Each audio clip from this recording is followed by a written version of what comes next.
명절이 지나고 나면 왠지 마음이 허전할 때가 있습니다. 자식들이 다녀갔습니다. 손주들도 왔다 갔습니다. 집은 다시 조용해집니다. 그리고 문득 이런 생각이 듭니다. 나는 이 사람들한테 뭘까? 밥을 차려주고 용돈을 쥐어주고 조심해서 가라하고 현관까지 배웅하는 동안에는 괜찮았습니다. 하지만 차 소리가 멀어지고 집이 고요해지면 이상하게 마음 한편이 덩그러니 비어있는 느낌이 듭니다. 평생을 자식 키우는데 쏟아부었습니다. 내 것을 먼저 챙기기보다 애들 것을 먼저 챙겼습니다. 내가 먹고 싶은 것보다 애들이 좋아하는 반찬을 먼저 생각했습니다. 그렇게 40년, 50년을 살았습니다. 그런데 지금 이 나이가 되어 돌아보니 자식들은 각자의 삶이 있고 나는 여기 혼자 남아 있습니다. 이게 당연한 건가? 나는 이렇게 외로워도 되는 건가? 오늘은 19세기 독일의 한 철학자가 평생을 고민한 주제를 함께 나눠보려 합니다. 인간의 본질, 그리고 기대와 실망에 관한 이야기입니다. 그 철학자의 이름은 아르투어 쇼펜하우어입니다. 영상 시청 전 구독과 좋아요를 눌러주시면 마음둥불 말씀에 힘이 됩니다. 쇼펜하우어는 이렇게 말했습니다. 인간은 본질적으로 자기중심적인 존재다. 조금 차갑게 들릴 수 있는 말입니다. 하지만 천천히 생각해보면 우리가 살면서 느꼈던 많은 순간들과 맞닿아 있습니다. 자식이 대학에 합격했을 때를 떠올려 보십시오. 기뻤습니다. 정말 기뻤습니다. 그런데 그 기쁨은 자식의 성공 그 자체였을까요? 아니면 우리 애가 좋은 대학 갔다는 사실에서 오는 부모로서의 뿌듯함이었을까요? 쇼펜하우어가 말하고 싶었던 건 이겁니다. 인간은 다른 사람을 사랑할 때조차 자기 자신을 먼저 생각한다는 것. 이 말이 냉정하게 느껴질 수 있습니다. 하지만 그는 이것을 비난하려는 게 아니었습니다. 다만 있는 그대로를 보자는 것이었습니다. 한 어머니의 이야기를 들려드리겠습니다. 70대 초반의 여성분이었습니다. 아들이 둘 있었습니다. 평생을 두 아들을 키우는데 바쳤습니다. 둘 다 잘 키웠습니다. 대학도 보냈고 결혼도 시켰습니다. 그런데 명절이 되면 마음이 불편했습니다. 큰아들은 처가에 먼저 가고 작은아들은 바쁘다며 짧게 들렀다 갑니다. 어느 해 설날 혼자 떡국을 끓이다가 그만 눈물이 났다고 합니다. 내가 뭘 잘못했나? 내가 애들한테 뭘 바라긴 바랐나? 친구에게 이 이야기를 했더니 친구가 이렇게 말했다고 합니다. 언니, 애들도 자기 삶이 있잖아. 우리도 젊었을 때 시댁 명절 힘들었던 거 생각해봐. 그 순간 뭔가 깨달았다고 합니다. 아들들이 나쁜 게 아니었습니다. 그저 자기들 삶이 바쁜 것뿐이었습니다. 그런데 자신은 그들이 자신을 챙겨주기를 바랐던 겁니다. 쇼펜하우어가 말한 자기중심성이란 바로 이겁니다. 아들들도 자기 삶을 살고 어머니도 자기 기대를 갖고 있었던 것. 쇼펜하우어는 평생 독신으로 살았습니다. 어머니와도 사이가 좋지 않았습니다. 그는 가족이라는 관계를 바라보며 많은 것을 생각했습니다. 그리고 이런 결론에 이르렀습니다. 우리는 타인에게 너무 많은 것을 기대한다. 그리고 그 기대가 우리를 불행하게 만든다. 이 말을 처음 들으면 씁쓸합니다. 하지만 조금 더 생각해보면 묘한 위안이 됩니다. 자식이 나를 챙기지 않는 게 내 잘못도 아니고 자식의 잘못도 아니라는 것. 그저 모두가 자기 삶을 사는 것뿐이라는 것. 당신도 이런 경험이 있으십니까? 밤늦게까지 자식 걱정하며 잠 못 이루는데 정작 그 자식은 별 걱정 없이 잠들어 있는 것. 그걸 알면서도 계속 걱정하게 되는 것. 쇼펜하우어는 말합니다.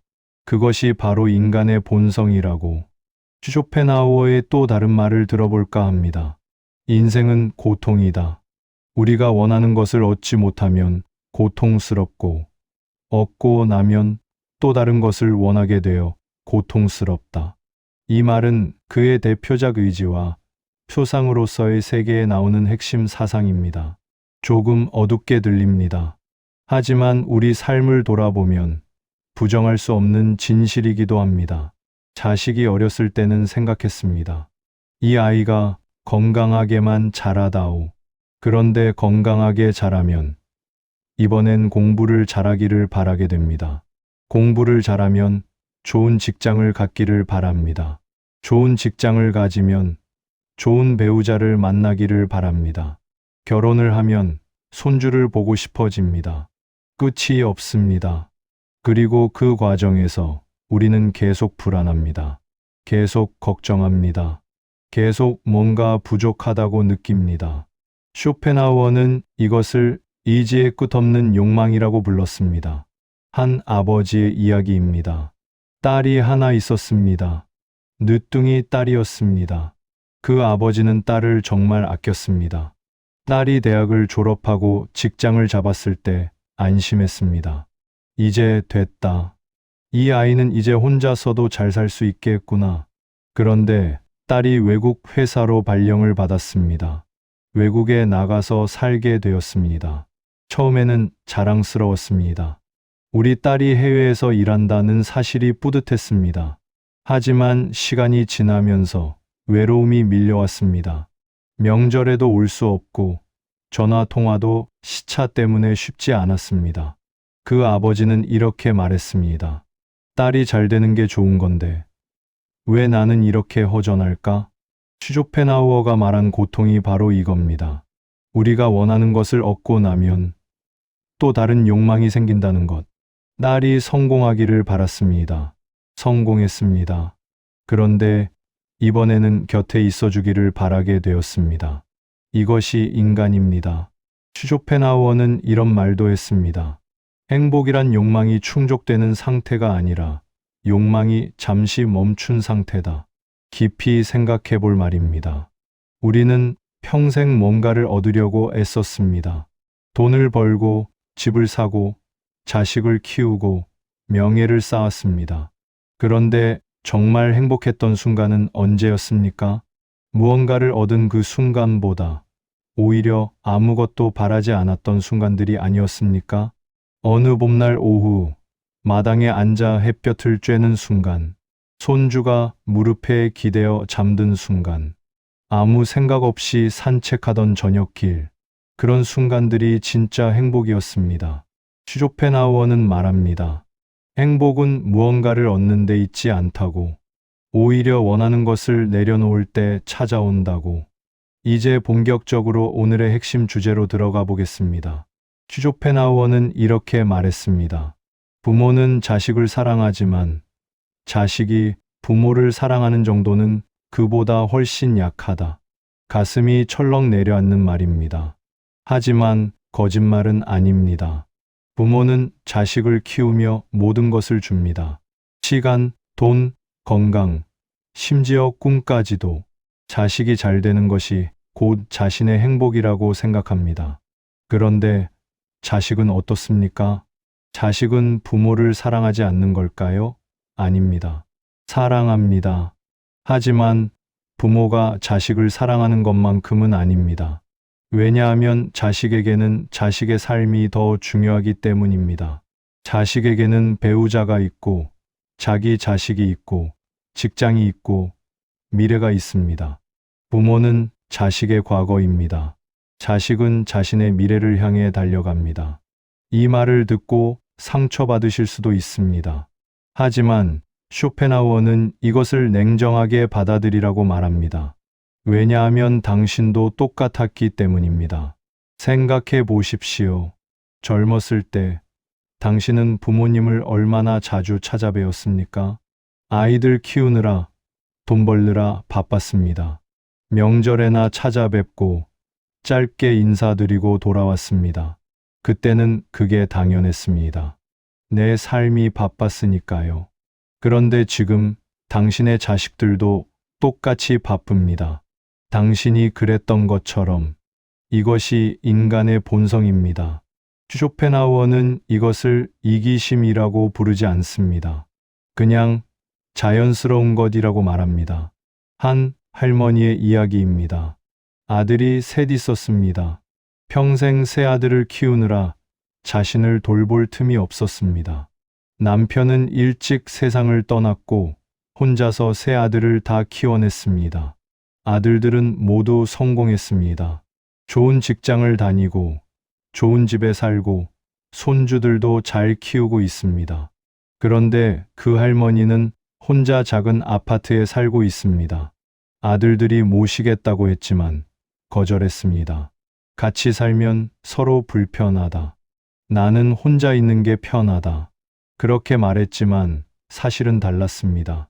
같이 살면 며느리들 눈치를 봐야 합니다. 손주들 시끄러운 소리에 두통이 옵니다. 그리고 무엇보다 자신이 짐이 되는 것 같았습니다. 그래서 혼자 사는 길을 택했습니다. 그 할머니는 이렇게 말했습니다. 애들이 날 사랑 안 하는 건 아닌데 자기들 삶이 더 중요한 거지. 나도 그랬으니까. 쇼펜하우어가 말한 진실을 그 할머니는 이미 깨달은 겁니다. 쇼펜하우어는 또 이렇게 말했습니다. 기대는 실망의 어머니다. 우리가 불행한 이유는 뭔가 잘못되어서가 아닙니다. 우리가 기대했기 때문입니다. 자식에게 기대했습니다. 명절에는 당연히 올 거라고, 전화는 자주 할 거라고, 내가 아프면 달려올 거라고. 그런데 현실은 다릅니다. 자식들도 바쁩니다. 각자의 일이 있고 각자의 가족이 있습니다. 그래서 실망합니다. 그리고 상처받습니다.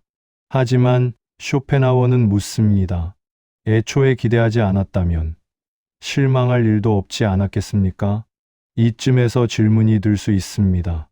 그럼 자식을 사랑하지 말라는 겁니까? 아무것도 기대하지 말라는 겁니까? 쇼펜하우어의 대답은 이렇습니다. 사랑하되 집착하지 마라. 기대하되 강요하지 마라.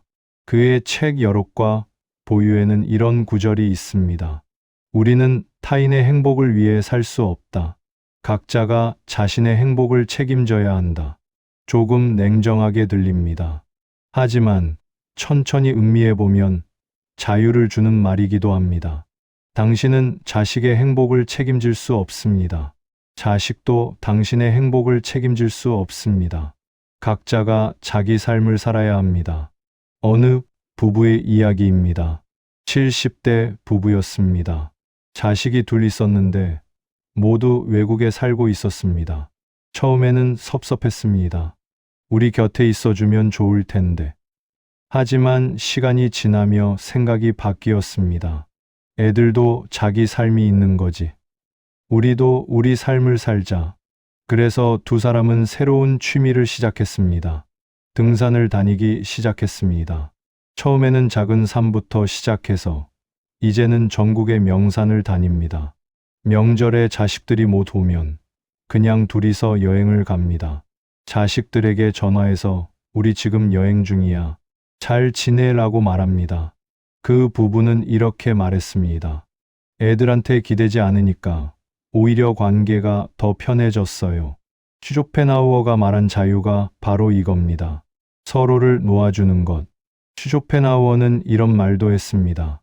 고독은 고통스럽지만 그것이 우리를 자유롭게 한다.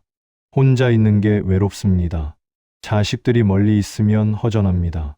하지만 그 고독 속에서 우리는 비로소 자기 자신을 발견합니다. 평생을 누군가의 어머니, 누군가의 아내, 누군가의 며느리로 살았습니다. 그런데 이제는 그냥 나로 살 수 있습니다. 처음에는 낯섭니다. 나는 누구지? 라는 질문이 어색합니다. 하지만 천천히 조금씩 나를 찾아갑니다. 한 여성분의 이야기입니다. 75세였습니다. 남편은 5년 전에 세상을 떠났고 자식들은 각자의 도시에 살고 있었습니다. 처음 1년은 정말 힘들었습니다. 집이 너무 조용했고 할 일도 없었고 누구 하나 챙길 사람도 없었습니다. 그런데 어느 날 동네 도서관에 갔습니다. 그냥 시간이나 때우려고. 거기서 책 한 권을 빌렸습니다. 젊었을 때 읽고 싶었지만 읽지 못했던 소설이었습니다. 읽기 시작했습니다. 그리고 감동했습니다. 나는 이런 책을 좋아했구나. 나는 이런 걸 느끼는 사람이었구나. 그 이후로 매주 도서관에 갑니다. 책을 읽고 때로는 독서 모임에도 참여합니다. 그 여성분은 이렇게 말했습니다. 평생 남 챙기느라 나를 몰랐는데 이제야 나를 알아가는 것 같아요. 쇼펜하우어가 말한 고독의 의미가 바로 이겁니다. 쇼펜하우어는 만년에 이런 글을 썼습니다. 인생의 지혜는 기대를 낮추는 데 있다. 이 말이 처음에는 비관적으로 들립니다. 하지만 실제로는 현실적인 지혜입니다. 우리가 불행한 이유는 현실이 나쁘기 때문이 아닙니다. 우리의 기대가 너무 높기 때문입니다. 자식이 일주일에 한 번 전화하면 좋겠다고 생각했는데 한 달에 한 번 합니다. 그러면 섭섭합니다.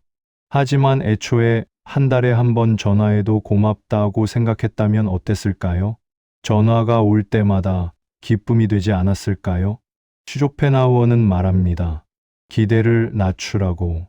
그러면 삶이 더 가벼워진다고.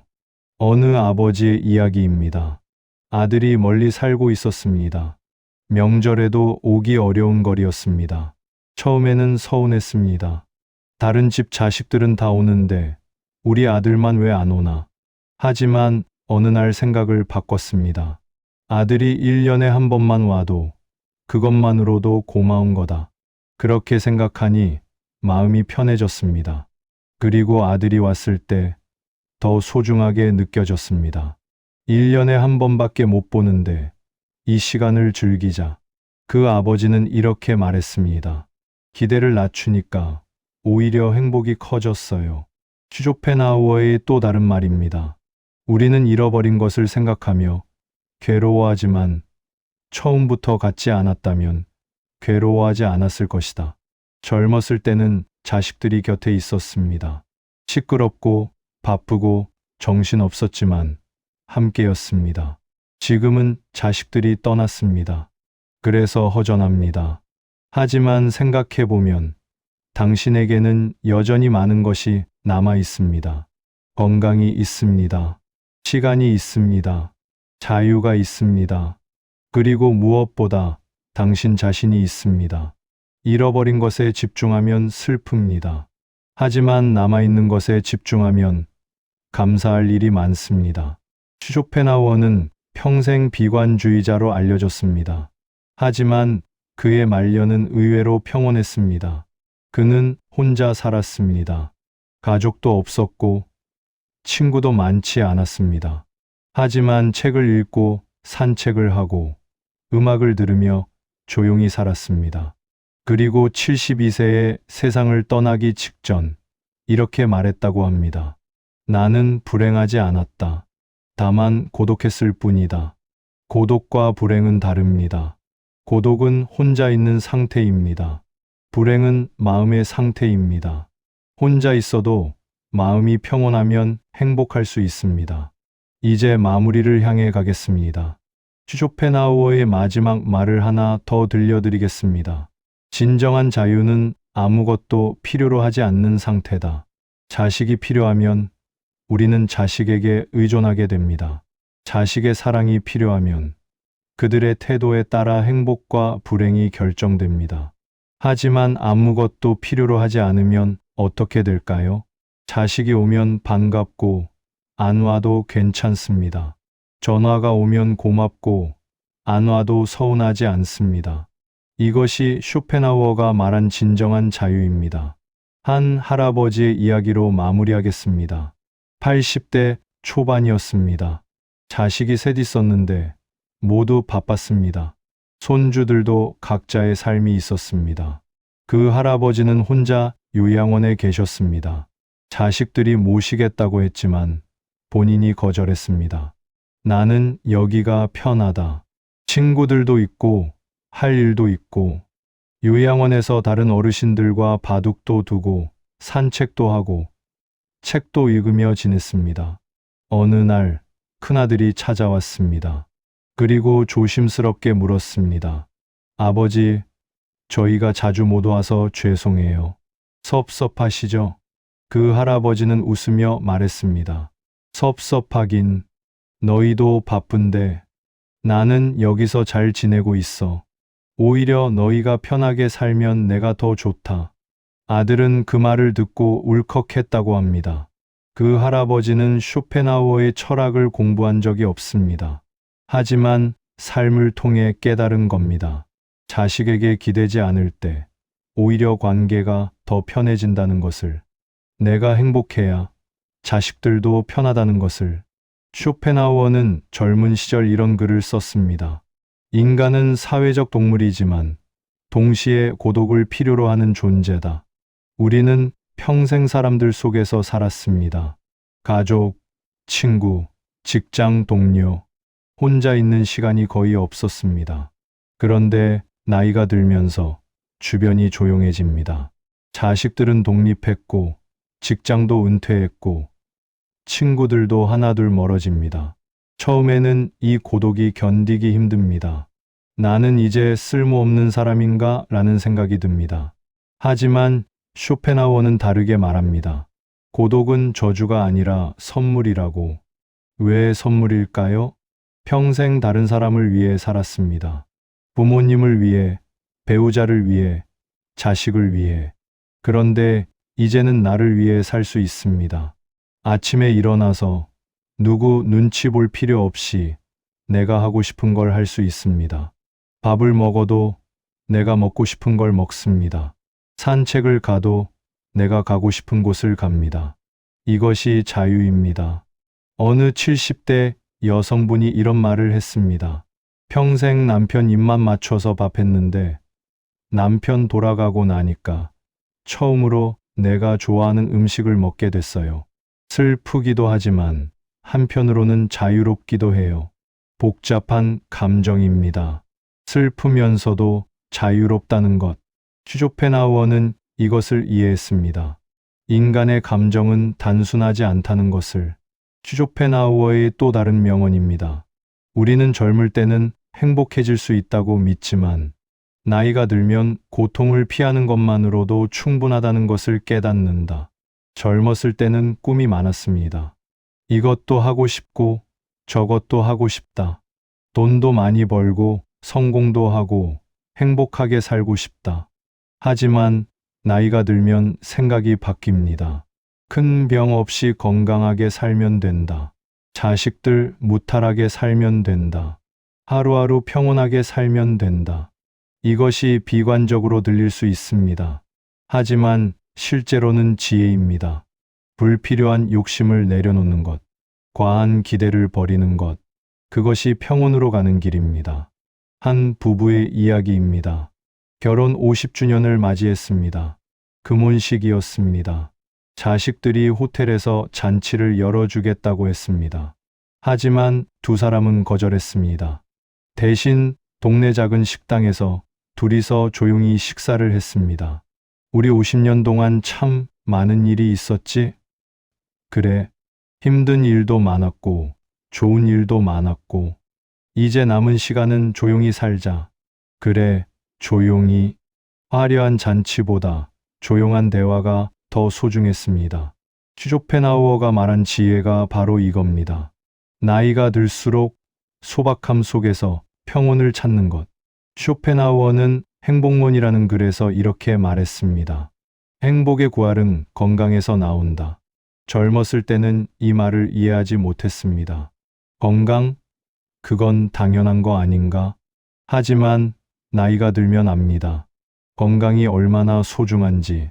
아침에 아무데도 아프지 않고 일어나는 것, 잠을 푹 자고 일어나는 것, 밥을 맛있게 먹을 수 있는 것, 혼자 화장실에 갈 수 있는 것. 이런 것들이 모두 축복입니다. 자식이 곁에 없어도, 돈이 많지 않아도 건강하면 살 수 있습니다. 하지만 건강을 잃으면 아무것도 할 수 없습니다. 어느 할머니의 이야기입니다. 당뇨가 있었습니다. 무릎도 안 좋았습니다. 하지만 큰 병은 없었습니다. 어느 날 같은 아파트에 사는 친구가 쓰러졌습니다. 뇌졸중이었습니다. 병문안을 갔습니다. 친구는 침대에 누워 말도 제대로 못하고 움직이지도 못했습니다. 그 모습을 보고 돌아오는 길에 그 할머니는 이렇게 생각했다고 합니다. 나는 당뇨가 있어도 무릎이 아파도 혼자 걸을 수 있고 말할 수 있고 밥 먹을 수 있다. 이것만으로도 감사한 일이구나. 그날 이후 불평이 줄었다고 합니다. 쇼펜하우어가 말한 행복이 바로 이겁니다. 크고 특별한 것이 아니라 당연해 보이는 것들에서 찾는 것. 쇼펜하우어는 또 이렇게 말했습니다. 우리는 가진 것을 생각하지 않고 없는 것만 생각한다. 자식이 멀리 있다고 생각하면 섭섭합니다. 돈이 많지 않다고 생각하면 불안합니다. 친구가 없다고 생각하면 외롭습니다. 하지만 반대로 생각해보면 어떨까요? 자식이 건강하게 잘 살고 있습니다. 이것만으로도 감사한 일입니다. 먹을 것이 있고 잠잘 곳이 있습니다. 이것만으로도 충분합니다. 혼자 있지만 자유롭습니다. 이것도 축복입니다. 관점을 바꾸면 보이는 것이 달라집니다. 한 할아버지의 이야기입니다. 평생 부지런히 살았지만 큰 재산을 모으지는 못했습니다. 작은 아파트 하나가 전부였습니다. 은퇴 후 가끔 불안했습니다. 이걸로 노후를 버틸 수 있을까? 그런데 어느 날 뉴스에서 노숙자 이야기를 봤습니다. 집도 없고 가족도 없고 추운 겨울을 길거리에서 보내는 사람들. 그 모습을 보고 깨달았다고 합니다. 나는 집이 있고 자식들도 있고 따뜻한 방에서 잠잘 수 있다. 이게 얼마나 큰 행운인가. 그날 이후 불안이 줄었다고 합니다. 쇼펜하우어가 말한 것처럼 행복은 많이 가진 데서 오는 게 아닙니다. 가진 것에 감사할 줄 아는 데서 옵니다. 쇼펜하우어는 인간관계에 대해서도 많은 말을 남겼습니다. 고슴도치의 딜레마라는 유명한 비유가 있습니다. 추운 겨울, 고슴도치들이 추위를 피하려고 서로 가까이 붙습니다. 하지만 가까이 가면 가시에 찔립니다. 그래서 떨어집니다. 떨어지면 춥습니다. 다시 붙습니다. 또 찔립니다. 결국 고슴도치들은 서로에게 딱 적당한 거리를 찾습니다. 너무 가깝지도 너무 멀지도 않은 거리. 인간관계도 마찬가지입니다. 자식과의 관계도 그렇습니다. 너무 가까우면 서로 상처를 줍니다. 왜 자주 안 와? 왜 전화를 안 해? 이런 말들이 자식에게는 부담이 됩니다. 하지만 너무 멀면 외롭습니다. 내가 혼자 죽어도 모르겠구나 라는 생각이 듭니다. 적당한 거리가 필요합니다. 일주일에 한 번 전화하는 것, 한 달에 한 번 만나는 것, 명절에 얼굴 보는 것, 그 정도면 충분합니다. 더 바라면 서로 힘들어집니다. 어느 며느리의 이야기입니다. 시어머니가 계셨습니다. 좋은 분이셨습니다. 하지만 너무 자주 연락하셨습니다. 하루에도 몇 번씩 전화가 왔습니다. 밥은 먹었니? 애들은 잘 있니? 오늘 날씨가 추운데 조심해라. 처음에는 감사했습니다. 하지만 시간이 지나면서 부담이 되기 시작했습니다. 직장에 있는데 전화가 와서 못 받으면 시어머니는 걱정하셨습니다. 왜 전화를 안 받니? 무슨 일 있니? 그 며느리는 남편에게 조심스럽게 말했습니다. 어머니가 너무 자주 연락하시는 것 같아. 조금만 줄여주실 수 있을까? 남편이 어머니께 말씀드렸습니다. 시어머니는 처음에는 섭섭해 하셨습니다. 하지만 생각해 보시고는 이해하셨습니다. 그래, 내가 너무 오버했구나. 애들도 바쁜데. 그 이후로 연락을 줄이셨습니다. 일주일에 한 번 정도만 전화하셨습니다. 그러자 신기하게도 관계가 더 편해졌습니다. 며느리도 부담이 줄었고 시어머니도 마음이 편해졌습니다. 쇼펜하우어가 말한 적당한 거리가 바로 이겁니다. 쇼펜하우어는 또 이렇게 말했습니다. 우정은 서로의 고독을 존중할 때 깊어진다. 이것은 친구 관계뿐만 아니라 가족 관계에도 적용됩니다. 자식이 자신의 삶을 살도록 놔두는 것. 그것이 진짜 사랑입니다. 너는 이렇게 살아야 해. 이렇게 하는 게 좋아. 내 말을 들어. 이런 말들은 사랑이 아니라 간섭입니다. 진짜 사랑은 놔두는 것입니다. 믿고 기다리는 것입니다. 한 아버지의 이야기입니다. 아들이 있었습니다. 아들은 회사를 그만두고 작은 카페를 차렸습니다. 아버지는 반대했습니다. 안정적인 회사 생활을 왜 그만두니? 카페는 망하기 쉬워. 하지만 아들은 자기 뜻을 굽히지 않았습니다. 결국 카페를 차렸습니다. 처음 1년은 정말 힘들었습니다. 손님도 많지 않았고 수입도 적었습니다. 아버지는 걱정이 태산 같았습니다. 내가 말했잖아. 그만두고 다시 회사 들어가. 하지만 아들은 포기하지 않았습니다. 조금씩 입소문이 나기 시작했고 손님이 늘었습니다. 3년이 지난 지금 카페는 동네에서 제법 알려진 곳이 되었습니다. 어느 날 아버지가 카페에 갔습니다. 아들이 손님들과 이야기하며 웃는 모습을 봤습니다. 그 순간 깨달았다고 합니다. 아, 이 아이는 회사 다닐 때보다 지금이 더 행복하구나. 그 이후로 아버지는 더 이상 간섭하지 않았습니다. 대신 가끔 카페에 들러 조용히 커피를 마시고 갑니다. 쇼펜하우어가 말한 사랑이 바로 이겁니다. 놔두는 것, 믿는 것, 각자의 길을 가도록 하는 것. 쇼펜하우어의 말년에 대한 이야기를 조금 더 들려드리겠습니다. 그는 60대에 이르러서야 비로소 인정을 받기 시작했습니다. 젊었을 때는 아무도 그의 책을 읽지 않았습니다. 하지만 그는 포기하지 않았습니다. 계속 글을 썼습니다. 그리고 말년에 사람들이 그의 책을 읽기 시작했습니다. 찾아오는 사람도 생겼습니다. 하지만 그는 이렇게 말했습니다. 인정받기 위해 글을 쓴 것이 아니다. 진실을 말하기 위해 썼을 뿐이다. 이 말 속에는 깊은 의미가 있습니다. 우리는 평생 인정받으려고 애썼습니다. 부모님의 인정, 사회의 인정, 자식의 인정. 하지만 나이가 들면 깨닫습니다. 인정은 중요하지 않다는 것을. 중요한 건 내가 옳다고 생각하는 대로 사는 것입니다. 어느 할머니의 이야기입니다. 평생 남의 눈치를 보며 살았습니다. 시댁 식구들 눈치, 동네 사람들 눈치, 자식들 눈치. 저 집은 이렇게 한다더라. 이렇게 하면 사람들이 뭐라고 할까? 체면이 있는데.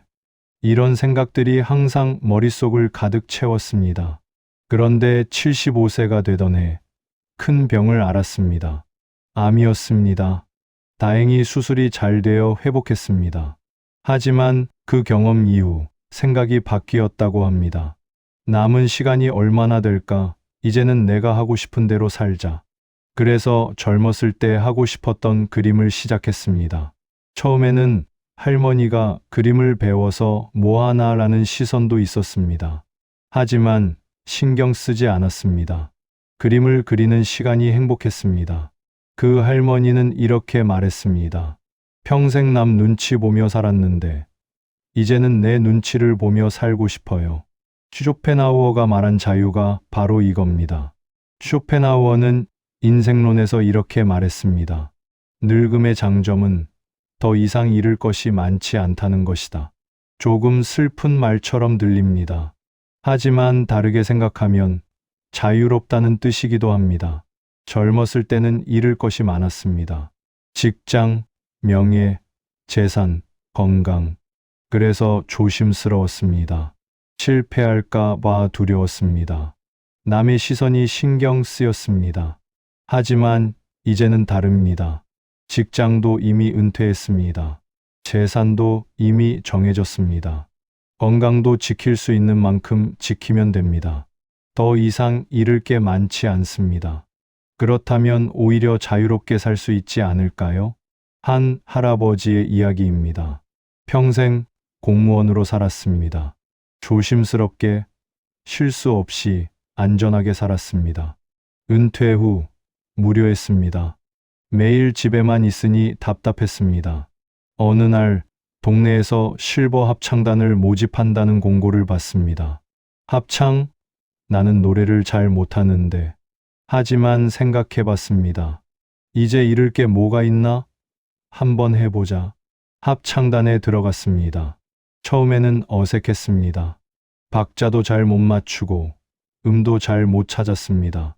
하지만 몇 달이 지나자 조금씩 익숙해졌습니다. 그리고 즐거워졌습니다.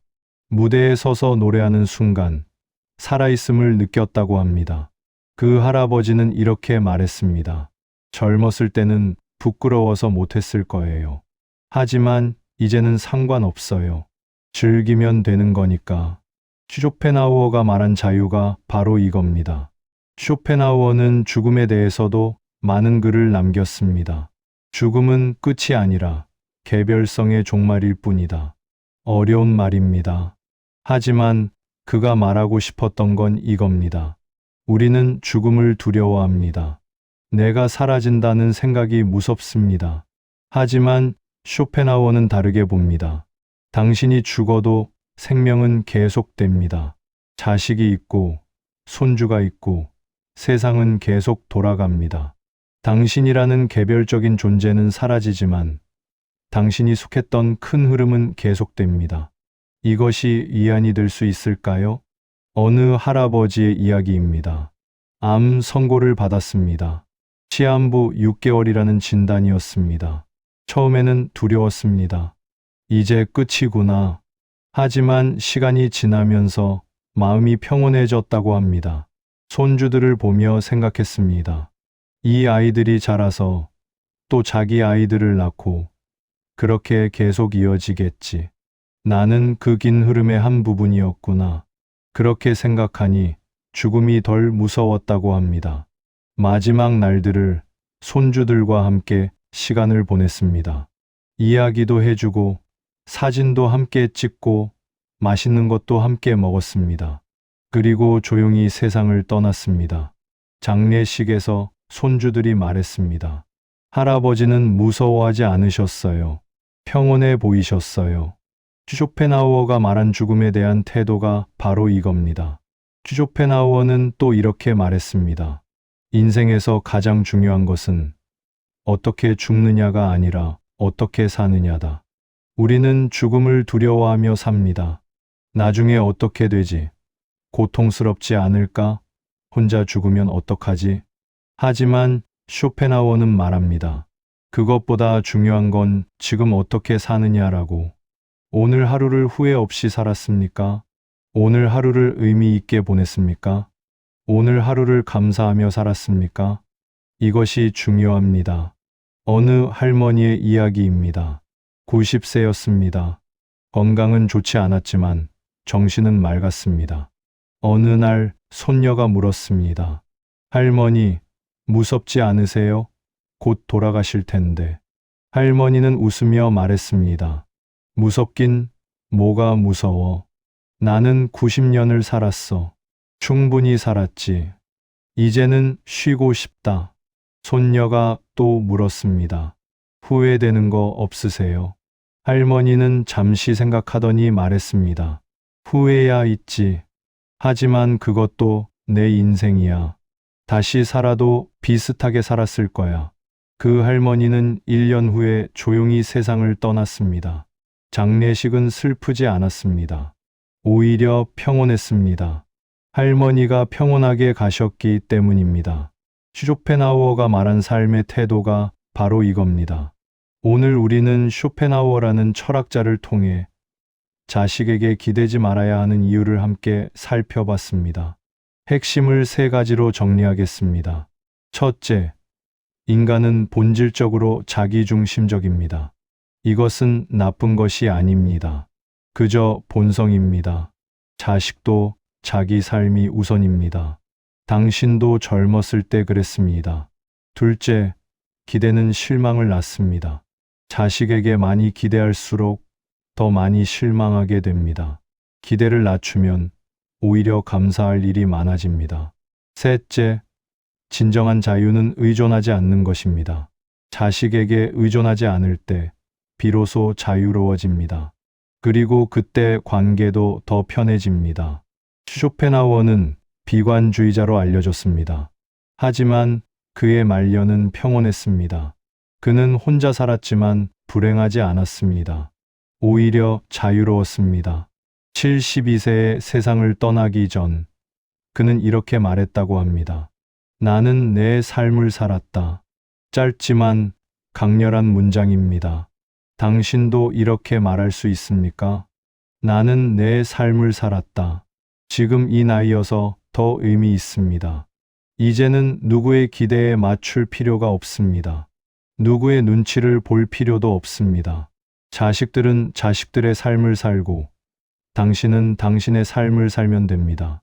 그것이 서로를 위한 일입니다. 자식에게 기대지 않는다는 것은 자식을 사랑하지 않는다는 뜻이 아닙니다. 오히려 진짜 사랑입니다. 놔주는 것, 자유롭게 해주는 것이 진짜 사랑입니다. 그리고 당신 자신도 자유로워지는 것입니다. 쇼펜하우어의 마지막 말을 하나 더 들려드리고 싶습니다. 지혜란 원하는 것을 얻는 능력이 아니라 원하지 않는 능력이다. 평생 우리는 뭔가를 얻으려고 애썼습니다. 하지만 이제는 내려놓을 때입니다. 자식의 관심을 얻으려 하지 마십시오. 자식의 사랑을 확인하려 하지 마십시오. 자식이 곁에 있기를 강요하지 마십시오. 그냥 놔두십시오. 그리고 당신 자신을 돌보십시오. 오늘 하루 자식에게 전화하고 싶은 마음이 들 때 잠시 멈춰 보십시오. 이 전화는 누구를 위한 걸까? 자식을 위한 걸까? 나를 위한 걸까? 만약 당신을 위한 것이라면 다른 것을 해보십시오. 친구에게 전화하십시오. 산책을 나가십시오. 책을 읽으십시오. 좋아하는 음악을 들으십시오. 당신의 하루를 당신을 위해 사용하십시오. 쇼펜하우어는 이렇게 말했습니다. 행복은 외부에서 오지 않는다. 내면에서 온다. 자식이 자주 찾아온다고 해서 행복해지는 것이 아닙니다. 당신 스스로 평온할 때 진짜 행복이 찾아옵니다. 아침에 눈을 떴을 때 오늘도 하루가 시작되는구나 라고 감사할 수 있다면, 저녁에 잠들 때 오늘 하루도 괜찮았어 라고 생각할 수 있다면 그것이 행복입니다. 쇼펜하우어의 무덤에는 이런 글이 새겨져 있다고 합니다. 그는 자신의 길을 걸었다. 당신도 그렇게 할 수 있습니다. 자식의 길이 아닌 당신의 길을, 배우자의 기대가 아닌 당신의 선택을, 세상의 기준이 아닌 당신의 기준을 이제 정리해 볼 시간입니다. 자식을 멀리하라는 이야기가 아닙니다. 자식을 사랑하지 말라는 이야기도 아닙니다. 다만 이것만은 기억하십시오. 자식에게 기대지 않을 때 오히려 관계가 더 건강해진다는 것을, 당신이 행복해야 자식도 편하다는 것을, 당신이 독립적일 때 자식도 자유롭다는 것을. 오늘 저녁 거울을 보십시오. 그리고 스스로에게 물어보십시오. 나는 오늘 나를 위해 무엇을 했는가? 만약 답이 없다면 내일부터 시작하십시오. 작은 것부터, 당신이 좋아하는 것부터, 아침에 좋아하는 음악을 듣는 것, 오후에 좋아하는 차를 마시는 것, 저녁에 좋아하는 산책로를 걷는 것. 그런 작은 것들이 쌓이면 당신의 삶이 됩니다. 쇼펜하우어는 말했습니다. 인생은 짧다. 후회하며 살기에는 너무 짧다. 당신에게도 시간이 있습니다. 아직 늦지 않았습니다. 오늘부터 당신의 삶을 사십시오. 자식에게 기대지 말고 당신 자신에게 기대십시오. 자식의 행복이 아닌 당신의 평온을 찾으십시오. 자식의 사랑을 구걸하지 말고 당신 스스로를 사랑하십시오. 그것이 쇼펜하우어가 평생을 통해 우리에게 전하고 싶었던 메시지입니다. 오늘 이 영상을 보신 당신이 조금이라도 마음이 가벼워지셨기를 바랍니다. 조금이라도 자유로워지셨기를 바랍니다. 조금이라도 스스로를 돌아보는 시간이 되셨기를 바랍니다. 쇼펜하우어는 혼자 죽었습니다. 하지만 그는 외롭지 않았습니다. 왜냐하면 그는 자기 자신과 함께 있었기 때문입니다. 당신도 그럴 수 있습니다. 자식이 곁에 없어도 당신은 혼자가 아닙니다. 당신에게는 당신이 있습니다. 그것만으로도 충분합니다. 오늘 하루 당신 자신을 조금 더 사랑해 보십시오. 그것이 진짜 시작입니다. 오늘도 마음둥불 말씀을 시청해 주셔서 감사합니다.